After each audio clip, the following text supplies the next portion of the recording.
you won 4 of the 8 fair finals as a driver and 3 of them as a trainer. Yes. And 1 of them as an owner. Yes. Yeah, so just talk about your day today. Did you feel like you were sitting on that kind of a day? I knew had good shots with most of them. The one Payson filly that finished second, I thought I might have had a shot to win with her, but she raced super. But the way they all raced last week, we knew we had a good day coming. Well, looking at Timo, for instance. Oh, he's a surprise. Pays 26-1 last week and the favorite this week. I had no idea he could pace a trot in 55. It just blew me away.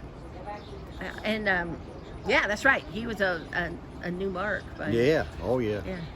And what can you say about the Queen, single girl?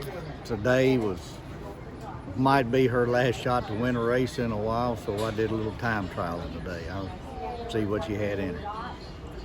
And well pleased with the 52. She by 2 seconds bested her. Yes.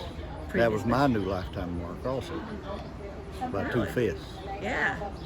She's I mean, what can you say about her? She's 8 for 8 this year. Hasn't lost too many in her career.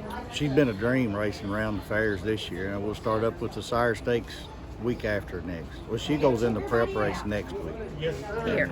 Yes, and that'll be a different story then. Did she show you anything today? You said you were going to do a little time trial with her. Did you learn anything about her you didn't already know? If she went 50 by herself today, surely we'd get her in with a field of horses and then not have to put her on the front end. You know, maybe we'd see 49 and change out of it. It'd be great too. How big, put in perspective how big a day this was for you. Oh, I've had some Sire Stake days that would get close. I mean, I've won 2 or 3 Sire Stakes finals, but we hadn't had our fair finals to go for 25,000 in the past. 10, 15 is the most we've gone for. But it was just a great day. I mean, you always like it when you get a day like today. Senior Sharpsburg. He's just a little thrill. He's a little fella, but he gives all he's got, and he's a pleasure to drive. He just sits and does what you want him to do. I like one that likes to come on the end, and that's the way he likes to race. And your last winter, you didn't train, but you were driving for Annette, and that's a powerful barn. And you were like the other sort of half of the uncoupled entry. Yeah, the other filly was the powerhouse really, but she's gotten where she can be a little bit of a handful, they say. I guess she made a mistake behind the gate and then was charging down the back stretch and then got in a little altercation going into the last turn. And the filly I was driving made a little break, but luckily she hit right back, and when she gets in gear, she can fly for a ways. She really closed fast. You're in high demand. You train a lot of these horses that you're driving, but you don't have many off races. You don't Not have many. on a You don't day get to like sit out today. many. When it's fair day, I don't get to sit down much.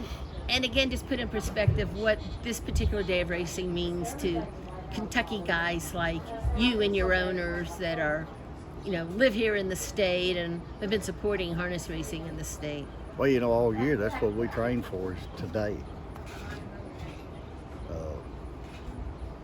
A lot of them in the past, after today, they'd have a horse trailer sitting here tonight ready to take them home and turn them out. And no matter how they race, that would be the end of it. My dad was always big. One of them said 10 races for a 2-year-old was enough. Well, that's kind of a bare minimum these days. But I've had owners, well, today would be the 8th race, and that's enough. We just quit with them. So we train and aim for today. Well, what about your other 2 that you train? Where do they go now? Which ones? Senior Sharpsburg and Timo. They'll stay here. Senior can probably race in the Commonwealth Series a time or 2, see how he handles that bunch, and if he's competitive, we'll leave him in there. If not, he may get the rest of the fall off.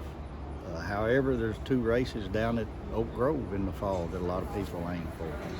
And Timo, he will stay here, race in overnights, and shoot for the 2 races at Oak Grove.